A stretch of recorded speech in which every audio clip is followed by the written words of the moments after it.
James Combs had slapped nurses before, dozens of times. His hand moved fast, and no one ever stopped him. But when he raised it toward Clara Jensen, something impossible happened. In less than 2 seconds, the most feared CEO in the hospital system was on the floor, begging a quiet nurse to let him go.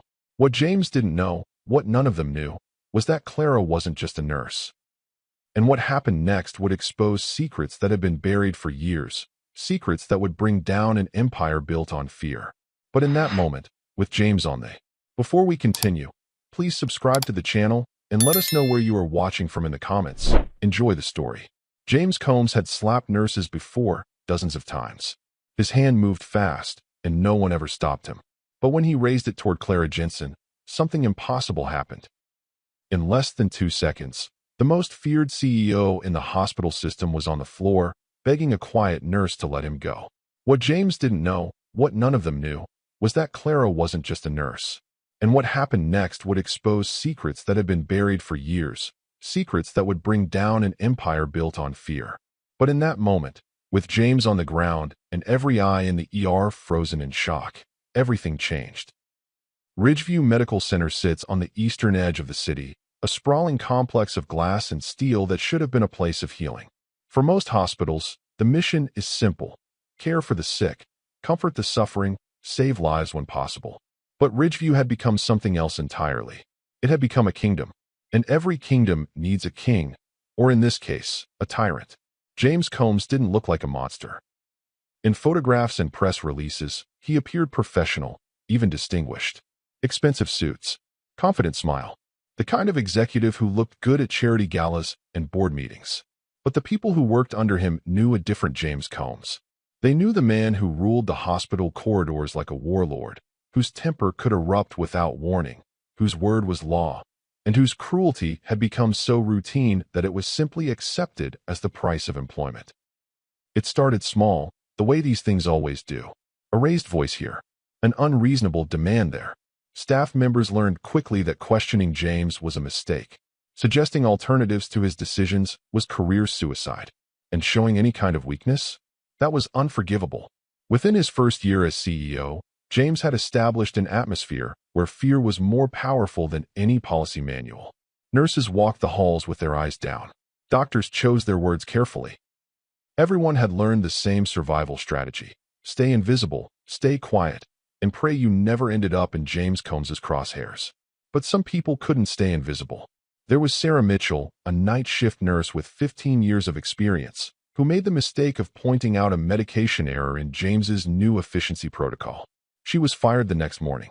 Her belongings were packed and waiting for her at the security desk. No hearing, no appeal, just gone. Then there was Dr. Robert Shun, an ER physician who questioned James's decision to cut staffing during flu season.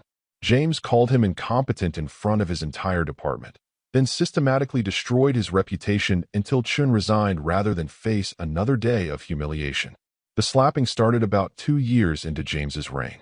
The first time, it shocked everyone who witnessed it. A young nurse named Jennifer had accidentally interrupted James during a meeting with hospital donors. He was in the middle of a sentence when she knocked and entered, not realizing the meeting was still in progress. James excused himself, walked over to her in the hallway, and slapped her across the face hard enough that the sound echoed. Then he returned to his donors, smiled, and continued his pitch as if nothing had happened. Jennifer filed a complaint. HR conducted what they called an investigation. James's version was that she had been insubordinate and hysterical. The donor witnesses suddenly couldn't remember the details clearly. Jennifer was offered a settlement and a non-disclosure agreement. She took it and left healthcare entirely. After that, the slapping became James's signature move. It was his way of establishing dominance, of reminding everyone that he could do whatever he wanted. He slapped a nurse who took too long responding to a page. He slapped a medical assistant who brought him the wrong file. He slapped a respiratory therapist who dared to suggest a patient needed more time on a ventilator. Each time, the pattern was the same. The victim would be too terrified to fight back. Witnesses would suddenly develop amnesia. HR would conduct a sham investigation. And James would continue exactly as before, untouched and untouchable. The hospital board knew. Of course they knew. But James had made Ridgeview profitable. He'd cut costs, streamlined operations, and delivered impressive quarterly reports. To the board members who showed up 4 times a year to review spreadsheets, James Combs was exactly what they wanted. A CEO who made them money and asked for nothing in return except complete autonomy. The fact that he was creating a culture of terror, that nurses were leaving in droves, that patient care was suffering because staff were too frightened to speak up about problems, those weren't line items in the financial reports. Those weren't numbers that mattered to people who measured success in profit margins. By the time Clara Jensen's application crossed the HR desk at Ridgeview, James Combs had been running the hospital his way for almost 5 years. 12 nurses had been physically struck. 47 had been verbally abused in ways that left psychological scars. Countless others had simply quit rather than endure another day under his rule. Ridgeview had become a place where good people kept their heads down and bad behavior went unpunished, where the CEO's temper mattered more than patient safety, and where everyone had learned the same terrible lesson: silence was survival. But James Combs's worst day hadn't come yet. It was just 3 days away. If you've ever worked for someone who ruled by fear, hit that like button. And if you believe bullies should face consequences, real consequences, make sure you're subscribed, because what happens to James is exactly what he deserves. The trolls defending people like him? They won't like this story. But if you stand against workplace abuse, you need to see how this ends. Clara Jensen arrived on a Monday morning in early September, when the summer heat was finally breaking and the hospital was transitioning into its busiest season. She walked through the main entrance of Ridgeview Medical with a canvas bag slung over her shoulder and a quiet smile that seemed almost out of place in a building that had forgotten what genuine warmth looked like. Everything about her first impression suggested softness. She was polite to the security guard who checked her ID. She thanked the HR coordinator who handed her the orientation packet. When she introduced herself to the nursing staff on the 4th-floor medical surgical unit, her voice was gentle, almost musical, the kind of voice that would comfort a frightened patient or calm an anxious family member. Her resume looked standard enough. 10 years of nursing experience, most recently at a community hospital 2 states away. Critical care certified. Excellent references. The hiring manager had been relieved to find someone willing to take the position. Ridgeview's turnover rate had become so notorious that qualified nurses were increasingly difficult to recruit. Clara's application had seemed almost too good to be true. Experienced, credentialed, available immediately, and asking no questions about why the position had been vacant for 3 months. During her first morning orientation, Clara listened attentively as the unit manager reviewed policies and procedures. She took notes in neat handwriting. She asked thoughtful questions about patient populations and protocol updates. She seemed earnest, perhaps even a little naive in her enthusiasm. When the unit manager mentioned in passing that the CEO was very hands-on and had high standards, Clara simply nodded, as if this were perfectly normal. The manager chose her words carefully, the way everyone at Ridgeview had learned to do. She didn't mention James Combs by name. She didn't talk about the fear. She simply said that employees were expected to maintain professionalism at all times, and that any concerns should be directed through proper channels. By lunch, the other nurses had started pulling Clara aside. It happened in the break room, in the supply closet, in quiet corners of the medication room. They spoke in hushed voices, glancing over their shoulders as if James might materialize at any moment. They told her about the temper, about the firings, about the incidents that everyone knew about, but no one discussed openly. One nurse, a woman named Patricia who'd been at Ridgeview for 8 years, actually teared up while warning Clara. She described watching James slap a colleague and being too terrified to intervene. She told Clara that the best strategy was to stay off his radar entirely. Don't speak unless spoken to. Don't make suggestions. Don't ever, under any circumstances, contradict him or question his decisions. Clara listened to each warning with the same calm attention she'd given to everything else that day. She didn't seem shocked or frightened. She didn't ask for details or express outrage. She simply thanked each person for the information and said something that struck everyone as oddly insufficient for the gravity of what they'd just shared. I appreciate you looking out for me. I'll be careful. The other nurses exchanged concerned glances. They thought Clara didn't understand the danger. They were half right. She understood it perfectly.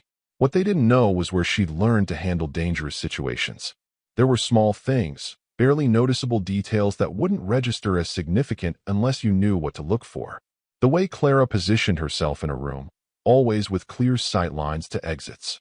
How her eyes tracked movement with a precision that seemed too sharp, too calculated for someone who was supposedly just taking in her new workplace. When an orderly accidentally dropped a metal tray in the hallway and it clattered loudly, every nurse jumped at the sudden noise. Clara didn't. She turned toward the sound with a controlled, measured response, assessing rather than reacting. Her posture when she stood was different too. Weight balanced, shoulders relaxed but ready. The stance of someone who'd been trained to move efficiently if needed. But no one at Ridgeview noticed these things. They saw what Clara wanted them to see. A kind, competent nurse who seemed perhaps a little too gentle for a place like this.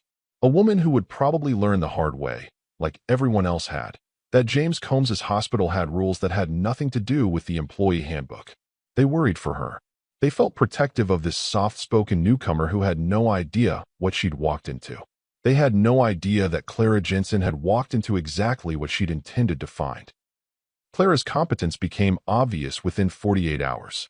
She moved through her shifts with an efficiency that came from genuine skill, not rushed carelessness. Her assessments were thorough. Her documentation was meticulous. She had a gift for reading patients, for knowing when someone's discomfort was routine or when it signaled something more serious. The physicians quickly learned that when Clara called with a concern, it was worth listening. The patients adored her. She had a way of making eye contact that made people feel seen, of explaining medical procedures in language that reduced anxiety rather than heightening it.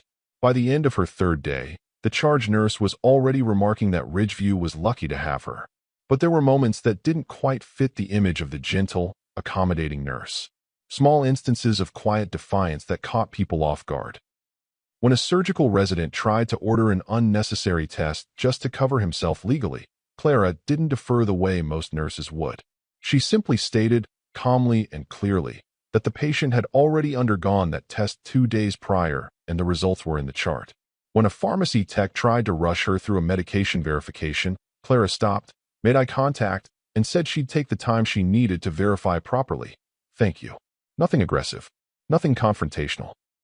Just an unwillingness to be pushed around that seemed at odds with her soft-spoken demeanor. James Combs first noticed Clara on her 4th day.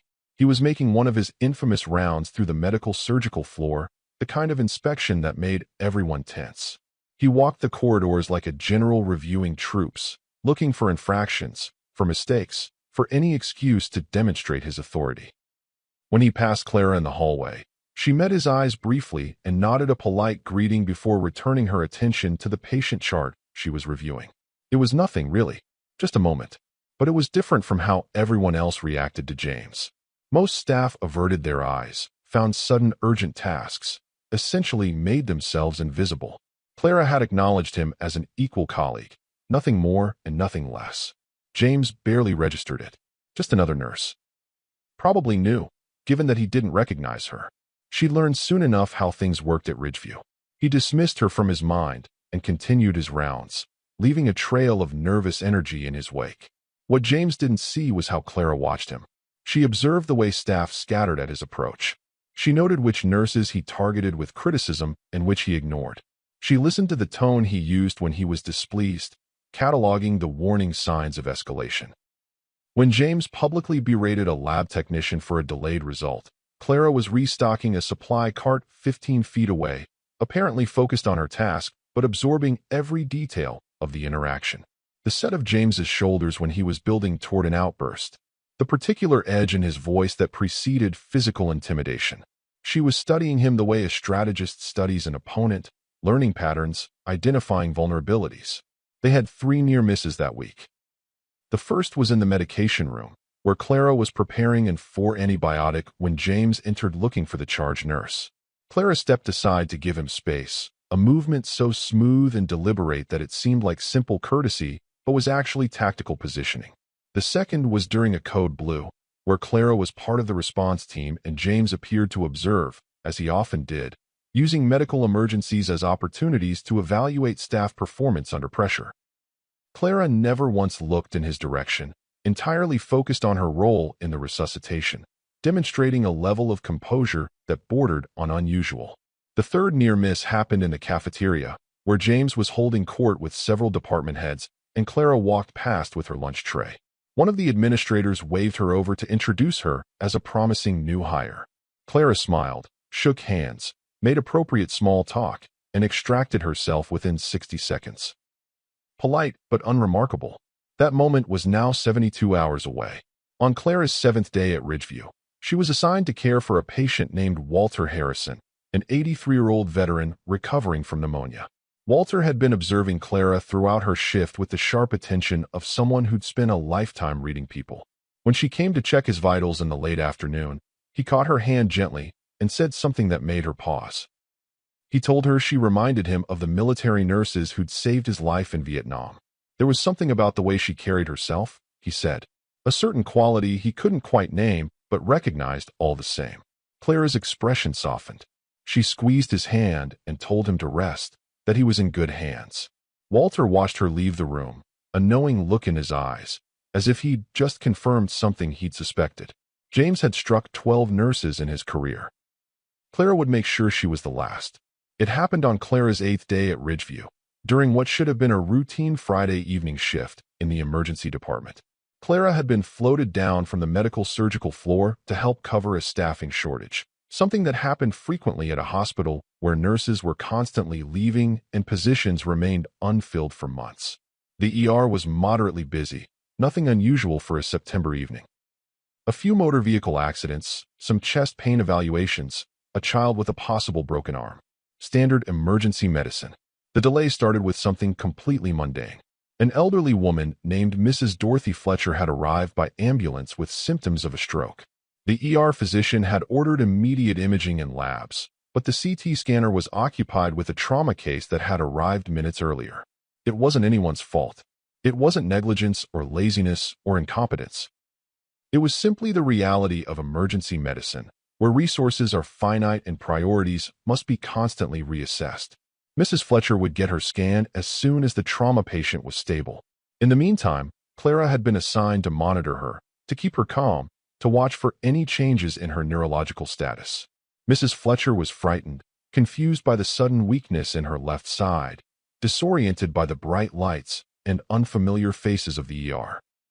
Clara stayed at her bedside, speaking in that gentle voice, holding her hand, explaining what was happening in words that reduced panic rather than feeding it. James Combs had been in his office reviewing surgical department budgets when he received a text from someone on the hospital board. The board member's wife was Dorothy Fletcher. She'd been brought to Ridgeview's ER 30 minutes ago, and he was wondering why there hadn't been any updates yet. James didn't call the ER to inquire. He didn't send a calm email asking for a status update. He did what James always did when he felt his authority or his hospital's reputation might be questioned. He stormed down to the emergency department like a hurricane making landfall, already furious before he knew any facts, already looking for someone to blame. Staff saw him coming. The unit coordinator spotted him first, moving through the corridor with that particular stride that everyone at Ridgeview had learned to recognize. She tried to intercept him, to explain the situation calmly, to head off the explosion before it happened. James pushed past her without acknowledgement. An ER physician attempted to brief him on the trauma case that was occupying the scanner. James cut him off mid-sentence. He wanted to know why Mrs. Fletcher hadn't been scanned yet, and he wanted to know right now. In 60 seconds, everything would change. Clara was still at Mrs. Fletcher's bedside when she heard James's voice rising in the hallway. She recognized the tone immediately, that particular frequency of rage that preceded violence. Mrs. Fletcher's eyes widened with new fear, the kind of fear that could worsen a stroke patient's condition, that could turn a manageable situation into a catastrophic one. Clara made a decision in that moment. She positioned herself between her patient and the doorway. She placed one hand gently on Mrs. Fletcher's shoulder and kept her voice steady and reassuring, telling her that everything was fine, that the doctor would be with her very soon, that she was safe.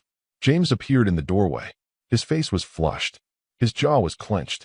Every nurse in the vicinity recognized the signs. Patricia, who'd warned Clara on her first day, was at the nurse's station.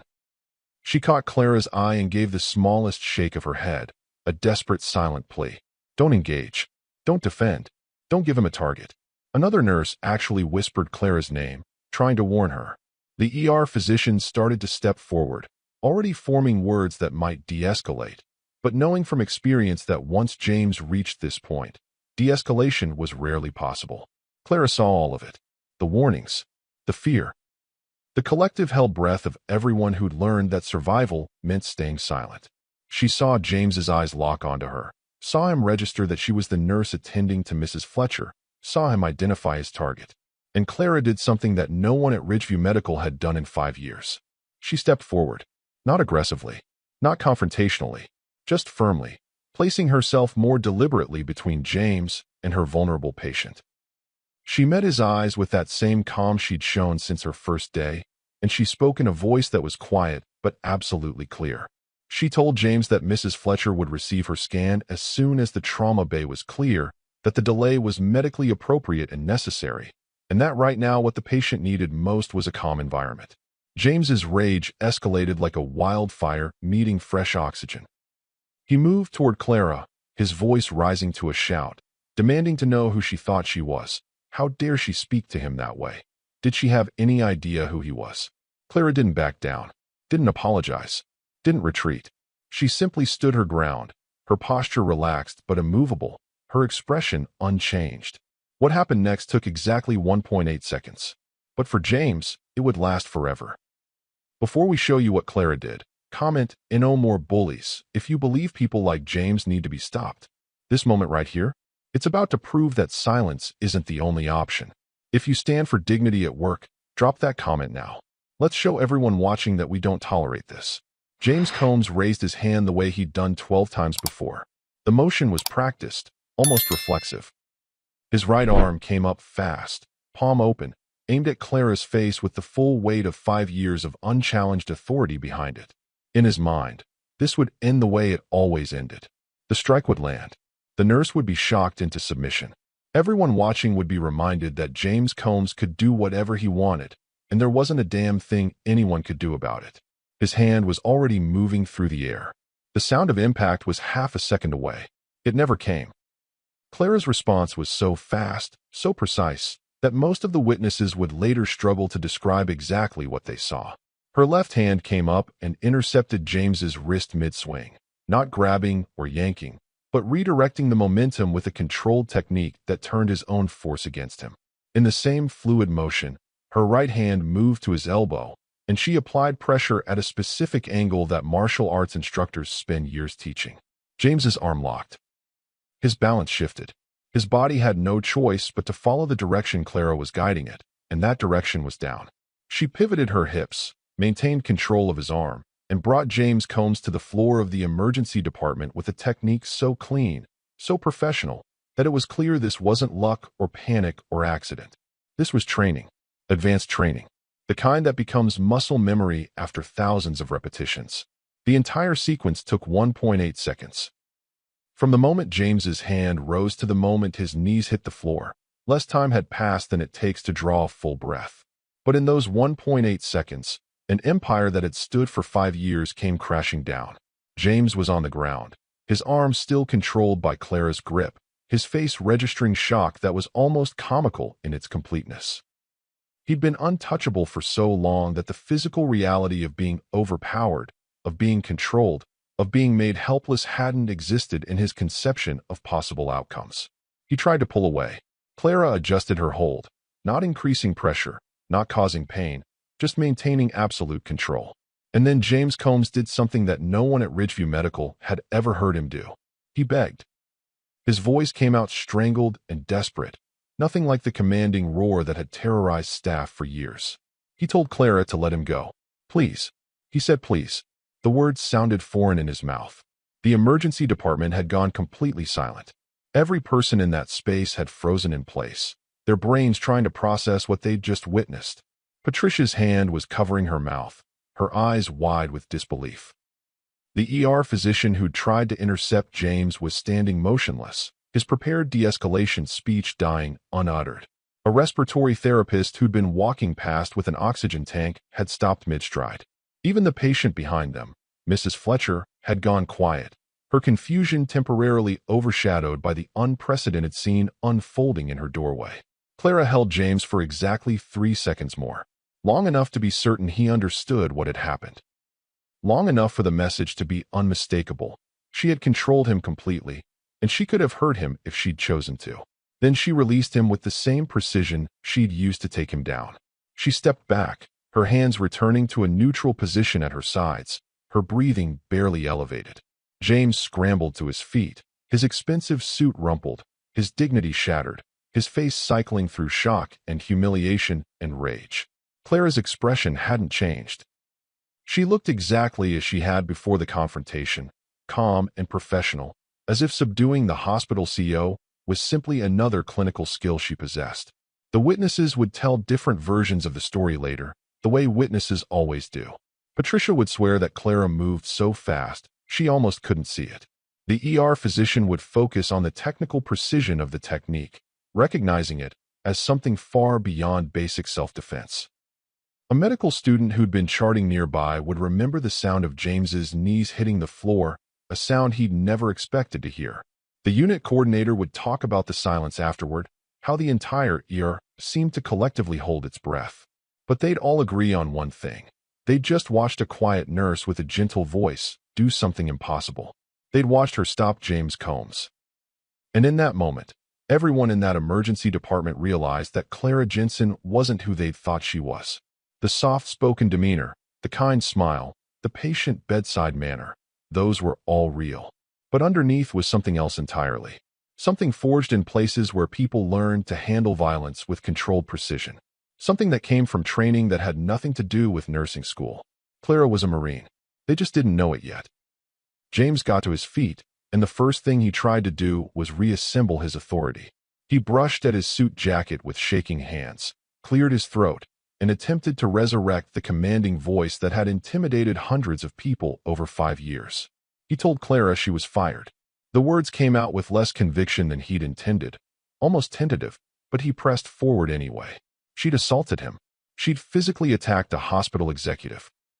Security would escort her out immediately, and he'd make certain she never worked in healthcare again.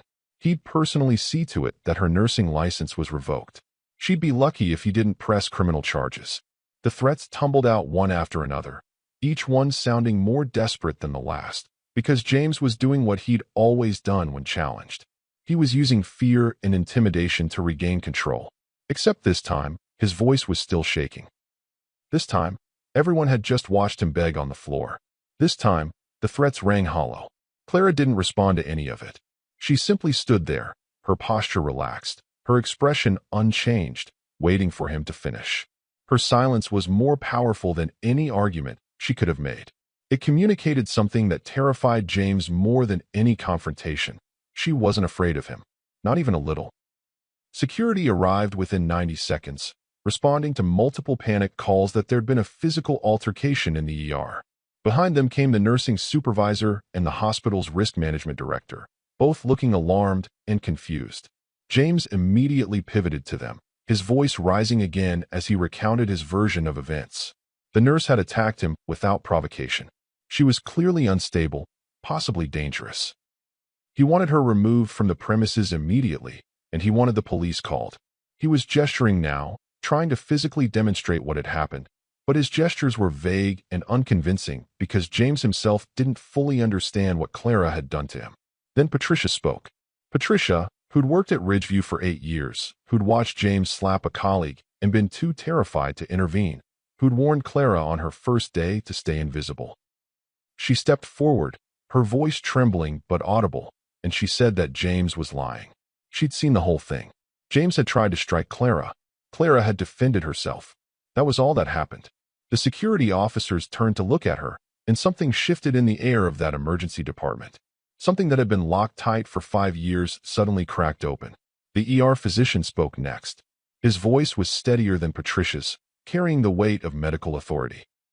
He corroborated Patricia's account word for word. James had been aggressive and threatening. He'd attempted to physically assault a staff member who was protecting a vulnerable patient. Clara had responded with appropriate defensive action and had used the minimum force necessary to prevent harm. Then the unit coordinator spoke up, then a respiratory therapist, then a medical student who'd witnessed everything from the nurse's station. One by one, Voices that had been silent for years found their strength. The dam had broken. James's face went through a remarkable transformation as he realized what was happening. The flush of rage drained away, replaced by something closer to panic. He tried to interrupt, to reassert control, to remind everyone who he was and what he could do to their careers. But the risk management director held up a hand, silencing him with a gesture that would have been unthinkable 20 minutes earlier. She turned to Clara and asked for her statement. Clara's response was a masterclass in professional composure. She spoke in that same gentle voice, laying out the facts with clinical precision. She'd been caring for a stroke patient who required a calm environment. James had entered the room in an agitated state. When she'd explained the medical situation, he'd become verbally aggressive. When she'd positioned herself to protect her patient, he'd attempted to strike her. She'd responded with defensive techniques to prevent injury to herself and to ensure her patient's safety. She'd released him as soon as he was no longer an immediate threat. That was the complete sequence of events. No embellishment, no drama, just facts delivered with the calm authority of someone who knew exactly what she'd done and why. The security officers asked James to step outside the emergency department while the situation was being assessed. It wasn't a request. For the first time in 5 years, James Combs was being told what to do in his own hospital, and the security officers weren't asking his permission. He started to refuse, started to pull rank, but the risk management director intervened again. She suggested, in a tone that made it clear this wasn't actually a suggestion, that James should comply with security's instructions. The liability implications of the situation needed to be carefully evaluated. James looked around the ER, searching for an ally, for someone who would back his version of events. He found only faces that had watched him terrorize people for years, faces that were now looking at him with something new. Not fear, something closer to contempt. He left the emergency department escorted by security, his exit watched by every person who'd witnessed his humiliation. But this wasn't over. In fact, it was just beginning. Because Clara had broken more than James's pride. She'd broken his protection. Nurses who'd stayed silent for years had finally found their voices. And once people start speaking truth after years of forced silence, it becomes very difficult to make them stop. The truth about Clara Jensen came out in pieces over the next few hours, as human resources began their investigation and Clara's full personnel file was reviewed. What everyone at Ridgeview had assumed was a standard nursing background turned out to be something far more remarkable. Clara hadn't just been a nurse for 10 years. Before that, she'd served 8 years in the United States Marine Corps, not in a support role or administrative position, but as a combat medic who'd done multiple deployments to active conflict zones. She'd served in places where medical care happened under fire, where the ability to defend yourself and your patients wasn't optional, it was survival. But Clara's military service went deeper than her medical training. She'd been selected for advanced combat training, the kind reserved for Marines who demonstrated exceptional aptitude and composure under pressure. She'd become a hand-to-hand combat instructor, teaching other service members the precise defensive techniques that could neutralize threats without causing unnecessary harm. The same techniques she'd used on James Combs in the emergency department weren't panic or instinct. They were the result of thousands of hours of training, of muscle memory built through repetition, of a skill set that she could deploy without thinking because her body had been trained to respond that way automatically. Her military record was exemplary. Commendations for courage under fire. Recognition for saving lives in circumstances that would have broken most people. A service jacket that read like something from a recruitment poster, except it was real. Clara had been the person who ran toward danger when everyone else was running away. She'd been the one who stayed calm when everything was chaos, who made critical decisions when seconds mattered, who protected people who couldn't protect themselves. The Marine Corps had recognized what Ridgeview staff had mistaken for naivety. Clara's gentle demeanor wasn't weakness. It was the quiet confidence of someone who'd already faced the worst humanity had to offer and had chosen kindness anyway. After her military service ended, Clara had made a deliberate choice. She'd gone to nursing school, drawn to the profession because it let her continue doing what she'd done in the Marines, caring for people in their most vulnerable moments. But she'd brought all of that combat training with her. The situational awareness, the threat assessment, the ability to read body language and predict escalation, the physical capability to defend herself and others if necessary. She'd become a nurse who could start in 4 line with the same hands that could disarm an attacker, who could comfort a frightened patient with the same voice that could give commands in a crisis, who looked soft but was forged from something unbreakable. The question that everyone wanted answered was why Clara had come to Ridgeview specifically. The answer, when it emerged, was both simple and profound. Clara hadn't stumbled into Ridgeview by accident. She'd sought it out. 3 years earlier, Clara's mother had been a patient at a different hospital, battling cancer through months of grueling treatment. During one of those hospitalizations, her mother had shared a room with a woman who'd worked as a nurse at Ridgeview Medical. The woman had left the profession entirely after her experience with James Combs, traumatized by years of abuse that had finally broken her. She told Clara's mother stories about the culture of fear, about the CEO who ruled through intimidation, about good nurses who'd been driven out or silenced. Clara's mother had died 6 months later, but before she passed, she'd made Clara promise something. She'd asked her daughter to use her strength to protect people who couldn't protect themselves. Clara had remembered that promise. She'd remembered the stories about Ridgeview. And when she saw a job posting for the hospital, she'd applied with full knowledge of what she was walking into. She'd prepared herself. She'd reviewed her defensive training. She'd studied workplace harassment law and hospital governance structures. She'd made herself ready for the confrontation that she knew, sooner or later, would come. Clara Jensen hadn't arrived at Ridgeview to keep her head down and survive. She'd come to stand up. She'd come to be the person that everyone else at that hospital had been too frightened to be. When the staff learned who Clara really was, their reactions ranged from awe to something close to disbelief. Patricia, who tried to warn her on that first day, actually started crying when she heard about Clara's mother and the promise that had brought her to Ridgeview. The ER physician who'd witnessed the confrontation found himself simultaneously impressed by her tactical skill and grateful that she'd chosen to use it in defense rather than aggression. The other nurses looked at Clara differently now, seeing past the gentle exterior to the warrior underneath, understanding that the calmness they'd mistaken for innocence was actually the composure of someone who'd faced real danger and knew exactly how capable she was. Clara spent years learning to protect people, first in the Marines, then in nursing. If you believe in people who stand up for those who can't defend themselves, smash that subscribe button. Share this story with someone who needs to know that bullies don't always win. And comment, "I stand for justice," if you're on Clara's side, not James's. The hospital board received notification of the incident within 3 hours. By that evening, they'd convened an emergency conference call that lasted well past midnight. This time, they couldn't simply sweep things under the rug with a settlement agreement and a non-disclosure clause. Too many witnesses, too much documentation, and most critically, a CEO who'd been physically subdued on the hospital floor after attempting to strike an employee. The liability implications were staggering. The public relations nightmare was just beginning. The board had no choice but to launch a formal internal investigation, and they knew from the start that this investigation would have to be real. Half measures wouldn't work anymore. Human Resources began conducting interviews the following Monday morning. They set up in a conference room on the administrative floor, brought in an external investigator to ensure impartiality, and started working through a list of witnesses that grew longer by the hour. The interviews were supposed to be confidential, but in a hospital, word travels fast. Everyone knew that HR was asking questions about James Combs. Everyone knew this might actually be the moment when things changed.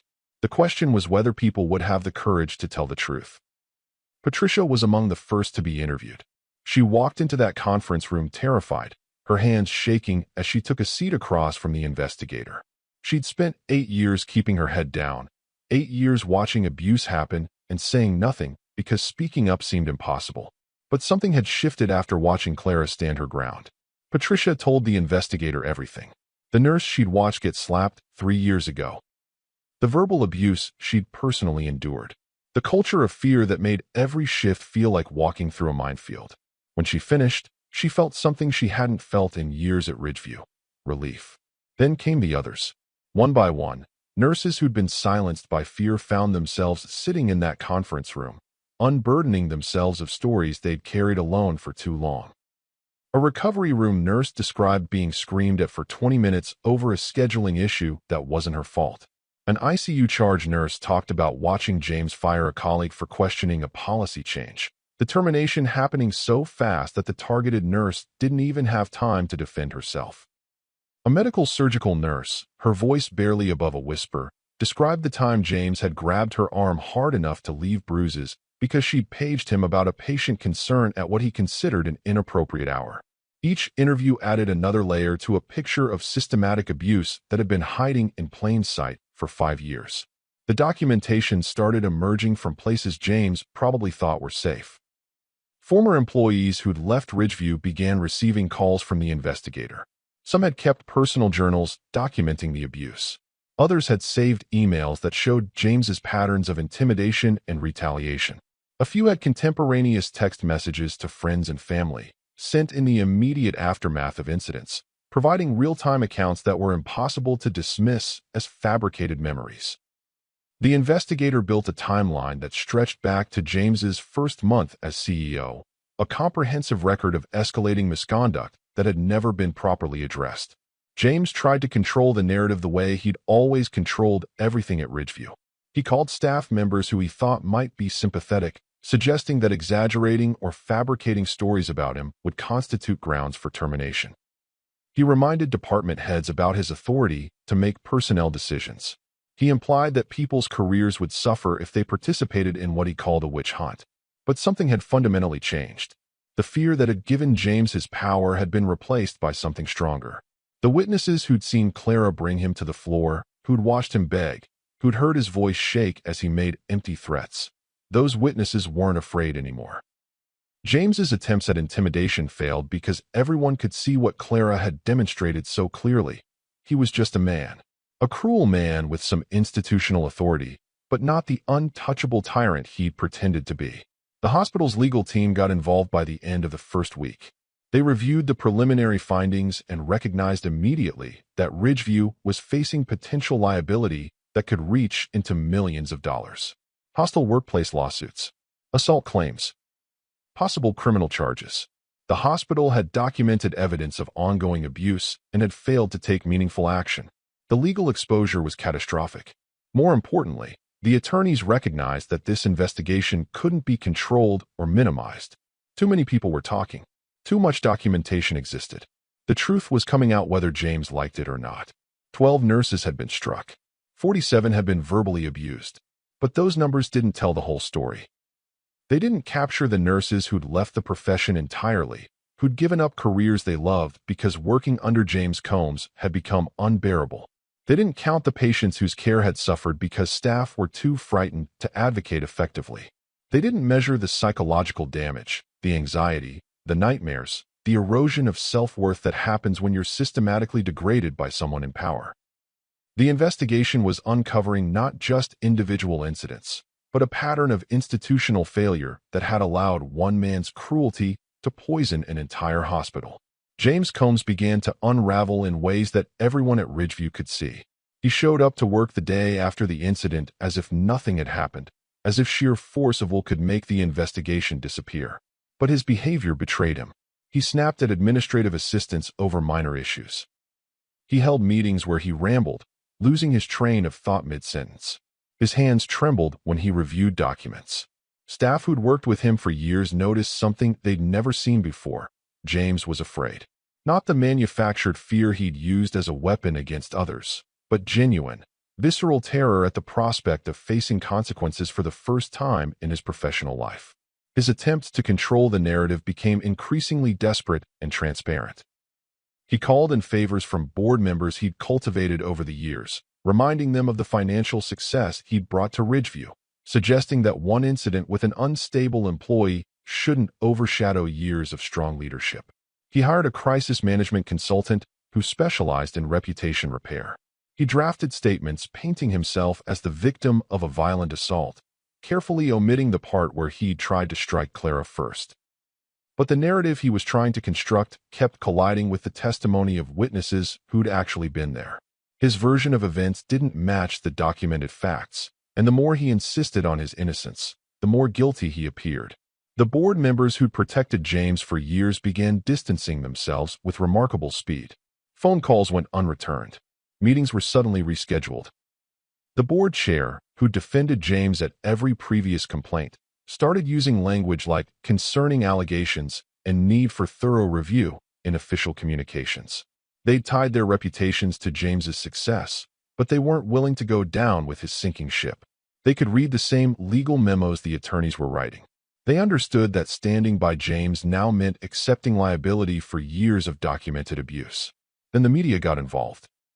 A reporter from the local newspaper received an anonymous tip about the investigation. The story that ran 3 weeks after the incident was carefully worded to avoid litigation, but the implications were clear. A prominent hospital CEO was under investigation for workplace misconduct, including allegations of physical violence against staff. The article mentioned that multiple employees had come forward with complaints. It noted Ridgeview's unusually high nursing turnover rate. It raised questions about board oversight. The story spread quickly through healthcare industry publications, then to regional news outlets, then to social media, where former Ridgeview employees began sharing their own experiences in comment sections and forum posts. The media attention opened floodgates that James had never anticipated. Nurses who'd worked under James at his previous hospital positions began reaching out to the investigator. A woman named Michelle Rodriguez came forward with a story from 7 years earlier, when James had been COO at a hospital in another state. She described a pattern of behavior identical to what was happening at Ridgeview: the verbal abuse, the intimidation, the physical aggression. She'd filed a formal complaint back then, she explained, but James had managed to paint her as a disgruntled employee, and she'd eventually been pressured to resign. She still had the documentation from her complaint. She still had the emails where HR had dismissed her concerns. And she wasn't the only one. 2 other nurses from James's previous positions contacted the investigator with similar stories, similar patterns, similar outcomes where James had faced no real consequences and had simply moved on to the next hospital. The scope of James's misconduct was far larger than anyone at Ridgeview had realized. This wasn't just 5 years of abuse at one institution. This was a career-long pattern stretching back more than a decade, across multiple hospitals, involving dozens of victims. James had been allowed to move from one executive position to another, his misconduct either unreported or inadequately addressed, his references somehow remaining clean despite the trail of traumatized staff he'd left behind. The healthcare industry's failure wasn't just at Ridgeview. It was systemic, a revolving door that let abusive executives simply relocate when their behavior finally attracted attention. One testimony in particular stood out for its emotional weight. A nurse named Karen Williams agreed to be interviewed even though she'd left healthcare entirely 5 years ago after working under James at his previous hospital. She spoke about how she'd loved nursing, how it had been her calling since childhood, how caring for patients had given her life meaning. Then she described working under James. The constant criticism, the public humiliations, the day he'd slapped her in front of patients because she'd questioned a medication order she believed was dangerous. She'd filed a complaint. Nothing happened. She'd gone to therapy for the anxiety and depression that followed. Eventually, she'd realized she couldn't continue in a profession where people like James could destroy her mental health without consequence. She'd retrained for a different career, leaving behind a decade of nursing experience and a passion she'd never recovered. Her voice broke when she talked about it, the loss still raw years later. Remember that first day when Clara walked through those doors? 14 other nurses had walked through them in the past year. None had lasted more than 3 months. Clara was about to make sure no one else would have to leave. The board had a decision to make. And for the first time in James's career, he couldn't control the outcome. The emergency board meeting was scheduled for a Tuesday afternoon, for weeks after the incident, in the emergency department.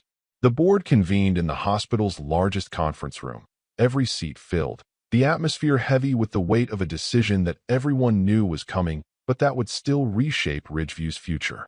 The external investigator presented findings that took 90 minutes to summarize.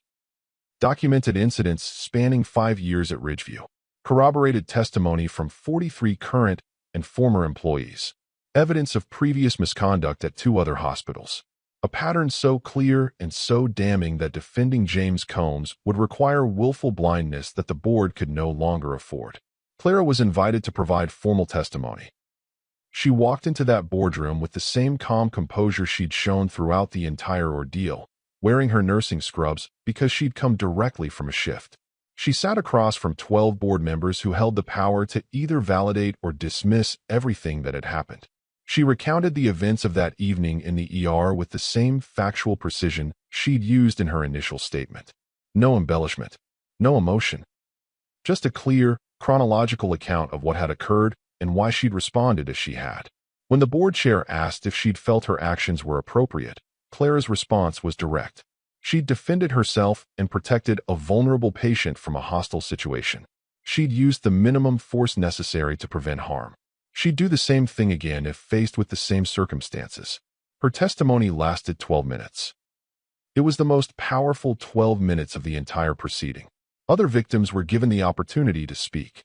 Patricia testified about the culture of fear that had made every workday feel like survival. The recovery room nurse described the psychological toll of constant verbal abuse. Michelle Rodriguez, who'd traveled from another state, talked about watching James destroy careers at his previous hospital and feeling helpless to stop it. Karen Williams, the nurse who'd left healthcare entirely, spoke about the profession she'd lost and the healing she was still working toward. Each testimony added weight to what was already an overwhelming case. The board members listened with expressions that ranged from shock to what appeared to be genuine shame. Several had been on the board for James's entire tenure. They'd approved his contracts. They'd dismissed previous complaints. They'd prioritized financial performance over workplace culture. The testimonies made clear that their oversight failures had enabled years of abuse. The board went into executive session to deliberate. The decision took 45 minutes, though most observers believed the outcome had been predetermined by the weight of evidence. When they reconvened, the board chair read a statement that had clearly been prepared by attorneys. The board had determined, based on the investigators' findings and witness testimony, that James Combs had violated hospital policies, created a hostile work environment, and engaged in conduct unbecoming of a senior executive. Effective immediately, James was terminated from his position as chief executive officer. The termination was for cause, meaning no severance package, no negotiated exit, just removal. James was escorted from the building that same afternoon. Security personnel accompanied him to his office to collect personal belongings under direct supervision. Staff who happened to be in the administrative corridors watched the procession with expressions of disbelief and relief. James kept his eyes down, his face flushed, his movements stiff with humiliation. He tried to maintain some dignity, carrying a box of personal items with his shoulders back, but everyone could see what this was. A fall from power so complete that even attempting to salvage pride seemed futile. The security officers walked him through the main entrance, the same entrance he'd strode through every morning for 5 years, radiating authority and intimidation. He got into his car without looking back at the building. He drove away from Ridgeview Medical Center for the last time, leaving behind a legacy that would be defined not by financial success or operational efficiency, but by the cruelty he'd inflicted and the lives he'd damaged. The moment James's car left the parking lot, something palpable shifted throughout the hospital. Nurses who'd been holding their breath for weeks finally exhaled. Staff members who'd been afraid to hope that justice might actually happen allowed themselves to feel relief. The oppressive atmosphere that had characterized Ridgeview for 5 years didn't disappear instantly. Healing never works that way, but it lightened. For the first time in recent memory, people walked through those corridors without constantly looking over their shoulders. The tyrant was gone. The kingdom he'd built on fear had finally fallen. James's termination from Ridgeview was just the beginning. Within 2 weeks of his removal, 3 former victims decided to press criminal charges for assault. These weren't civil lawsuits seeking financial damages. These were criminal complaints filed with the district attorney's office, accusations that James had committed acts of violence that warranted prosecution under state law. The nurses who came forward had documentation. Medical records showing injuries, contemporaneous reports to supervisors, witness statements from colleagues who'd seen the incidents. The district attorney reviewed the evidence and made a decision that sent shockwaves through the healthcare community. Formal charges would be filed against James Combs for multiple counts of assault. The criminal investigation expanded beyond just the physical incidents. Prosecutors began examining whether James's pattern of retaliation against employees who reported misconduct constituted witness intimidation or obstruction. They looked at whether the non-disclosure agreements that previous victims had been pressured to sign were legally enforceable or represented coercion. They investigated whether James had made false statements during HR investigations, which could constitute additional criminal offenses. What had started as assault charges evolved into a broader examination of James's entire pattern of behavior and whether multiple criminal statutes had been violated. Simultaneously, the state medical board initiated a review of James's medical license. Though James hadn't practiced clinical medicine in years, he'd maintained his physician license throughout his executive career. The board had authority to discipline or revoke licenses based on conduct that demonstrated moral unfitness to practice medicine. The documented pattern of abuse, the criminal charges, the evidence of harm inflicted on healthcare workers, all of it constituted grounds for action. The medical board's investigation moved slowly, as bureaucratic processes often do, but the mere fact of the investigation meant that even if James wanted to return to clinical practice, his ability to do so was now in serious jeopardy. Legal proceedings began in earnest 6 months after the incident. James hired expensive attorneys who attempted every procedural maneuver available to delay or dismiss the charges. They argued that the incidents were workplace disputes that should be handled through civil processes, not criminal courts. They claimed that the statute of limitations had expired on some of the older allegations. They filed motions to suppress evidence and exclude witnesses. But the prosecution had built a strong case with multiple victims willing to testify, contemporary documentation, and a clear pattern of behavior. The defense's attempts to derail the proceedings were largely unsuccessful. The civil lawsuits came next. Multiple former Ridgeview employees filed claims against both James personally and the hospital for creating and maintaining a hostile work environment. Some sought compensation for emotional distress and therapy costs. Others included claims for lost wages from careers that had been derailed.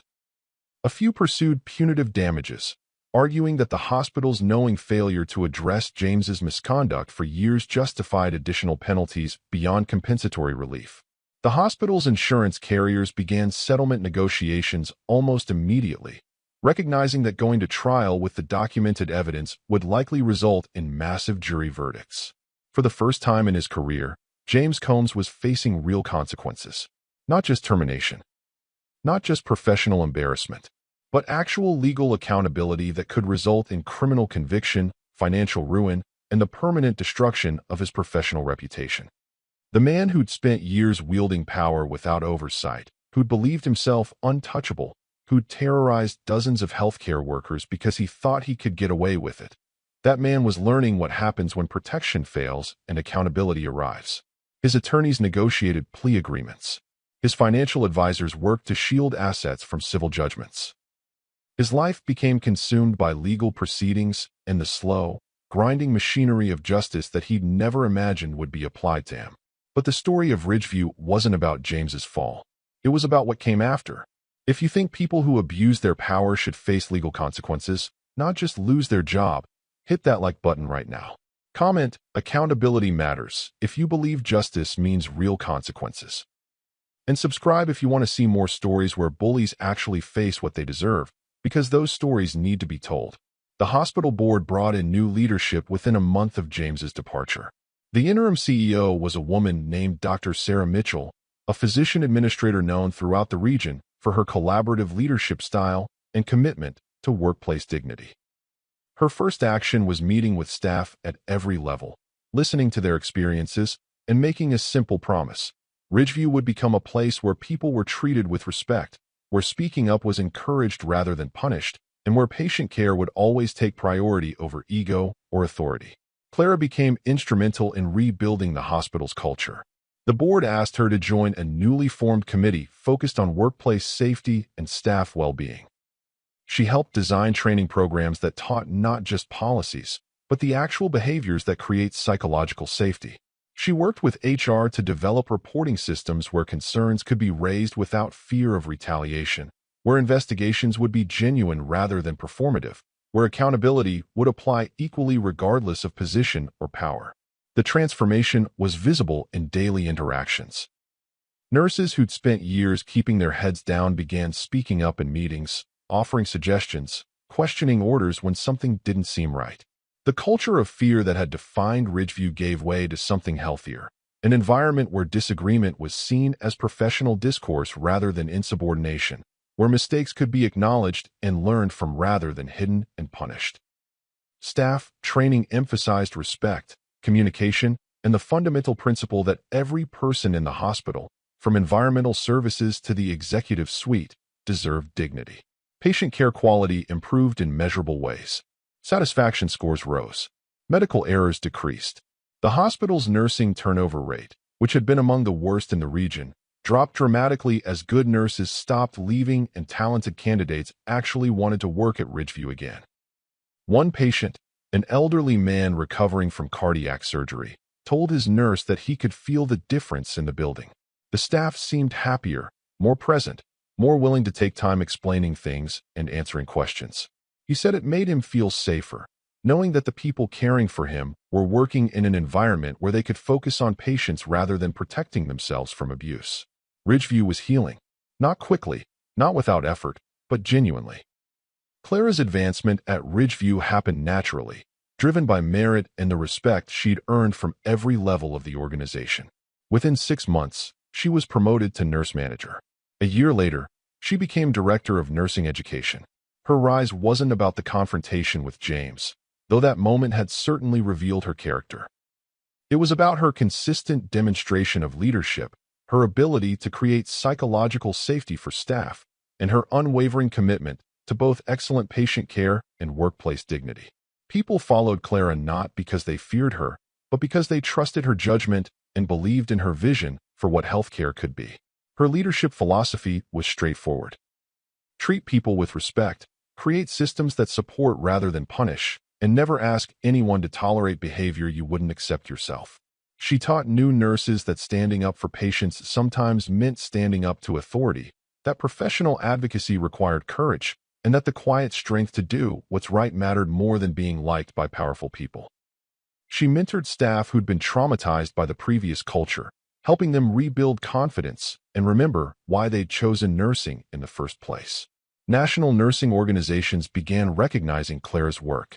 She received awards for leadership and advocacy. She was invited to speak at conferences about creating healthy workplace cultures and addressing abuse in healthcare settings.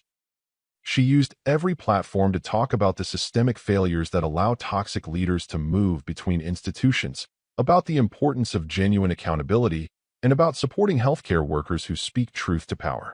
Her advocacy extended beyond Ridgeview, influencing policy discussions and institutional practices across the healthcare industry. When asked why she'd done it, why she'd chosen to walk into Ridgeview knowing what she'd face, Clara's answer was always rooted in her mother's memory and that deathbed promise. She talked about how privilege comes with responsibility, how her training and capabilities weren't just for her own protection, but for defending people who lacked those advantages. She reflected that the confrontation with James had taken less than 2 seconds, but the real work, the rebuilding, the cultural change, the ongoing advocacy, that required years of sustained effort. Standing up to a bully was one moment. Creating a workplace where bullies couldn't thrive required transformation. Remember that soft-spoken, gentle nurse everyone thought was too kind for Ridgeview? She didn't change. Ridgeview did. James Combs eventually accepted a plea agreement on reduced charges. He was convicted of misdemeanor assault, received probation, community service, and mandatory anger management counseling. His medical license was suspended indefinitely. The civil lawsuits resulted in settlements that cost him most of his accumulated wealth. He never worked in healthcare administration again. His name, when mentioned in professional circles, became synonymous with the kind of toxic leadership that the industry was finally beginning to address seriously. His legacy wasn't the hospitals he'd managed or the budgets he'd balanced. It was the damage he'd caused and the reckoning that eventually came. Clara is now the Chief Nursing Officer at Ridgeview Medical Center, overseeing nursing operations across the entire system. She's transformed not just the culture, but the measurable outcomes. Patient safety indicators, staff satisfaction scores, retention rates, all have improved dramatically under her leadership. She still works clinical shifts occasionally, still connects directly with patients, still demonstrates that leadership doesn't mean losing touch with the bedside care that defines nursing. Ridgeview received national recognition for its cultural transformation, becoming a case study in how institutions can recover from toxic leadership and rebuild healthy workplace environments. Other hospitals began implementing similar protections. Anonymous reporting systems, independent workplace safety committees, mandatory training for executives on appropriate conduct, and most importantly, genuine accountability mechanisms that apply regardless of position. Clara was invited to consult with healthcare systems across the country, helping them identify and address patterns of abuse before they became entrenched. The ripple effects extended far beyond one hospital. Former Ridgeview staff who'd left healthcare began returning to the profession, drawn back by evidence that workplaces could change. Nursing students who'd heard Clara speak chose Ridgeview for their clinical rotations, wanting to learn in an environment that valued both excellence and dignity. The story spread through professional networks, inspiring healthcare workers elsewhere to speak up about their own toxic situations, to demand better, to refuse to accept that abuse was simply the price of employment. One person's courage had changed hundreds of lives.